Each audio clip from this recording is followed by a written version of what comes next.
Bonjour et bienvenue dans la partie géographie de notre monde, d'Anatopia. Ici, on va parler de cartographie, de climat et de cours d'eau. Et c'est parti.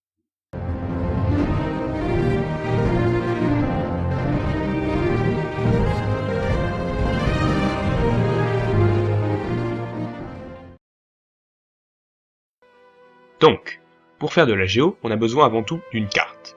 Mais attention, notre monde forme un tore, un donut quoi. Donc, comme dans un planisphère normal, ces deux bords se rejoignent, mais également ces deux bords-là, comme en cartographie un tore et non une sphère. Voilà, gardez bien ça en tête pendant cette vidéo, c'est important. Petit rappel, notre monde est alimenté en eau par une bulle d'eau géante qui se trouve au centre du tore. Rappelez-vous de ce dessin. Voilà, et on a 5 cascades qui partent de cette bulle d'eau pour aller sur les terres. Plaçons les points d'arrivée de ces cascades sur notre carte. Les fleuves qui les relient, et les petits fleuves avec quelques noms. Il s'agit maintenant de parler des climats, avec les différentes zones de température. Et pour ça, il faut s'intéresser à la position de notre planète par rapport à son soleil. Je la vois orientée comme ça. Les pôles sont donc ici et là, et les voici sur notre carte. Plaçons également l'équateur, qui est à l'opposé des pôles, restons logiques, les déserts, chaud et froid, les jungles, les montagnes, et on a fini.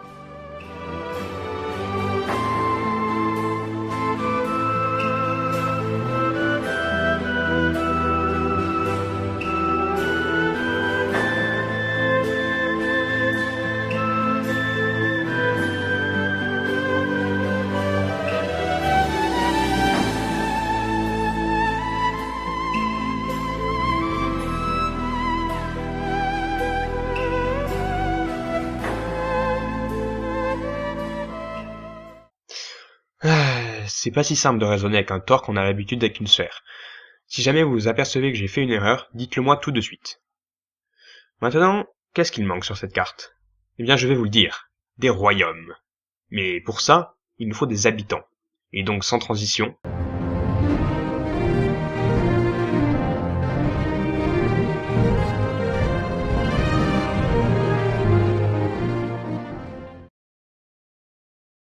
Ah!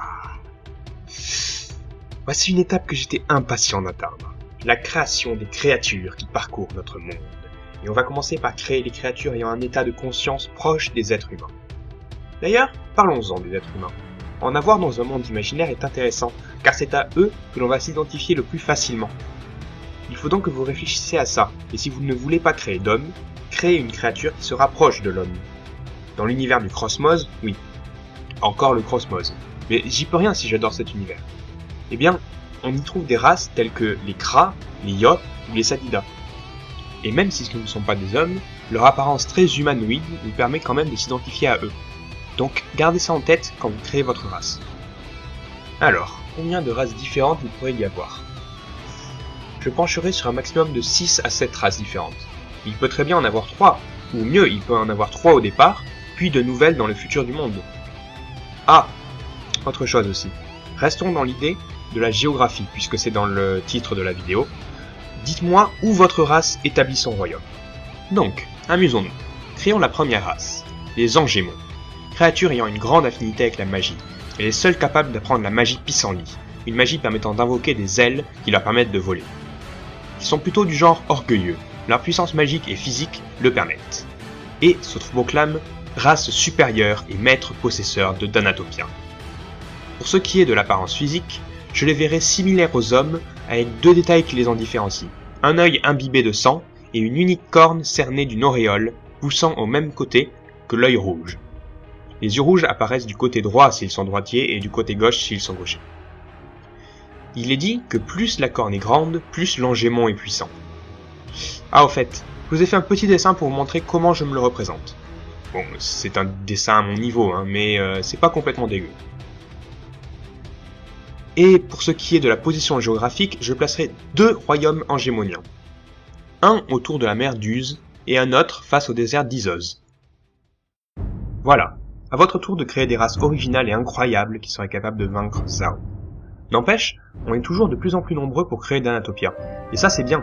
N'oubliez pas de partager si vous voulez que le projet se fasse connaître et tout et tout. Je n'aime pas beaucoup vous demander ça, mais c'est vraiment le meilleur moyen de faire connaître une chaîne.